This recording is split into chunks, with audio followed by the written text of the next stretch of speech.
Hi viewers, welcome to our channel Nuha construction. காலையிலேருந்து concrete ஃபுல்லாக வந்து லேயிங் பண்ணிக்கிட்டு அப்படியே end of work and end அப்படி வந்தாச்சு. இங்கே தான் வந்து நமக்கு ஸ்டோன், ஸ்டாண்டு, சிமெண்ட் எல்லாமே நம்ம போட்டிருந்தாங்க. இன்னும் நமக்கு டிரான்ஸ்போர்ட்டு இங்கேருந்தால் இந்த வழியாக தான் வர மாதிரி வசதி வாய்ப்புகள் இருந்ததுனால அங்கே கொட்டியாச்சு.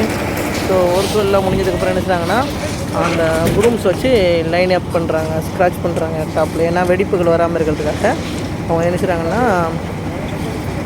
1 hour பிஃபோராக முடிஞ்ச எல்லா ஏரியாவையும் ஃபுல்லாக வந்து என்ன செய்கிறாங்கன்னா ஸ்க்ராட்ச் பண்ணிட்டு வராங்க. ஸோ அதுதான் எங்கேயாவது வெடிப்புகள் தெரிஞ்சால் அது ஃபுல்லாக என்ன செய்கிறாங்கன்னா கரண்டி வச்சு லெவல் பண்ணிவிட்டு இது ஸ்பாட்டோடு பண்ணிட்டா நீட்டாக இருக்கும்.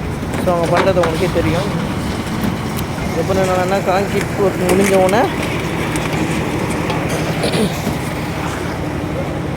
காங்கிரீட் போகிறது முடிஞ்சவுடனே என்ன சொன்னால் நாளைக்கு மார்னிங் நல்லா தண்ணி ஊற்றி க்யூரிங் பண்ணிவிட்டு அப்புறம் என்ன சொன்னால் பாத்தி கட்டுற வேலையெல்லாம் பார்த்து அதுக்கப்புறம் தண்ணியை நல்லா தேக்கி வச்சு க்யூரிங் பண்ணுவோம். ஸோ அந்த ப்ராசஸ் நடக்கும். ஸோ அதுதான் ரூஃப் காங்கிரீட் மேலே போயிட்டுருக்கு. இப்போ நம்ம கிரவுண்ட் தளத்தில் இருக்கோம். கீழே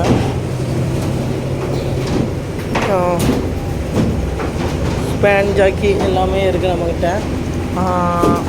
ஷட்டரிங் ஷீட் எல்லாமே அதை வந்து பக்காவாக ப்ளேஸ் பண்ணி அதன் அடிப்படையில் என்ன செஞ்சுருக்கோம், 1 by 1 வெப் பண்ணி ப்ராசஸ் ஆகிட்டு இருக்கு காங்கிரீட்டு. ஃப்ளோரிங் போடுவதோட அவசியம். ஃப்ளோரிங் போடுறதுக்கு முன்னாடி அந்த ஃபவுண்டேஷனில் இல்லை வால்கில் ஷேன் ஃபில்லிங் பண்ணி அதை எந்த அளவுக்கு க்யூரிங் பண்ணணும் அப்படிங்கிறதோட அவசியம் உங்களுக்கு ஏற்கனவே ஒரு வீடியோஸில் போட்டிருப்பேன். க்யூரிங் நல்லா பண்ணி அந்த ஷேன் செட் ஆனதுக்கப்புறம் ஃப்ளோரிங் நல்லபடியாக ஒரே ஈவனாக நம்ம போட்டுட்டோம்னா ரூஃப் எவ்வளோ சேஃபாக நம்ம எந்த ஒரு பிரச்சனைகளும் இல்லாமல் சேஃபாக போட்டு முடிக்கணும் அப்படிங்கிறதையும் நான் உங்களுக்கு ஷார்ட்டாக சொல்கிறேன்.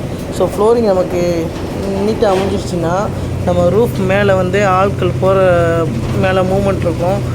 அதே மாதிரி என்னென்னா வண்டியோட மூமெண்ட், காங்கிரீட்டும் வெயிட் எல்லாத்தையும் அந்த ஸ்பேன் ஜாக்கி எல்லாமே என்ன செய்யணும், க்ரிப்பாக நல்லா தாங்கி என்ன செய்யணும், அதை சேஃபாக கொண்டு போகணும், நிலைநிறுத்தணும் அந்த காங்கிரீட்டை. ஸோ அது இல்லாமல் நம்ம தளம் ஒழுங்காக இல்லை அப்படின்னுச்சுன்னா மேலே இருக்கக்கூடிய வெயிட்டுக்கு மேலே இருக்கக்கூடிய வெயிட்னால தளம் சரியில்லை அப்படின்னா என்ன செய்யணும், இறங்க ஆரம்பிச்சிடும். அதே மாதிரி இந்த மொட்டுகள்லாம் கொஞ்சம் இறங்க ஆரம்பிச்சிச்சு அப்படின்னா காங்கிரீட்டை என்ன செய்யணும், அப்படியே சீட்லாம் ஸ்பேனும் அந்த ரன்னர் எல்லாமே கொஞ்சம் கொஞ்சமாக இறங்க ஆரம்பிச்சிடும்.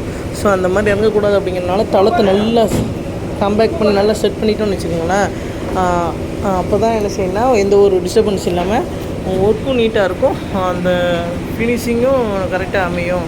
ஸோ தளங்கள் ஒழுங்காக இல்லை அப்படின்னா ஷட்டரிங் சீட்டும் சரி எல்லாமே 1 by 1 அதோட பிரச்சனைகளை அதுக்குண்டான இடத்த செஞ்சிடும், பிரச்சனைகளுக்கு தீர்வு இல்லாமல் கொடுத்துரும். ஸோ இதுதான் ஒன்று. அதனால் நம்ம என்ன செய்யணும் அப்படின்னா தளம் போடணும். தளத்துக்கு முன்னாடி சேண்ட் ஃபில்லிங்கில் நல்லா க்யூரிங் பண்ணிடணும் ப்ராப்பராக.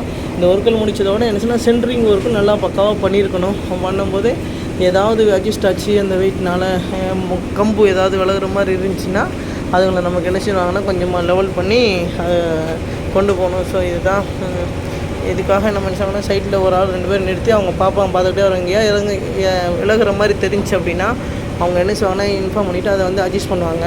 ஸோ இது 1 by 1 இது வரைக்கும் போட்ட வரைக்கும் எந்த ஒரு பிரச்சனையும் இல்லை. சப்போஸ் இறங்குற இந்த இடத்துல லைட்டாக நமக்கு விடுற மாதிரி தெரிஞ்சு அதனால் ஒரு கம்பு முட்டு கொடுத்துருக்கோம். ஸோ இதெல்லாம் வந்து நமக்கு கரெக்டாக நடந்து முடிஞ்சிட்டா மட்டும்தான் 100% அது வந்து சேஃபாக இருக்கும்.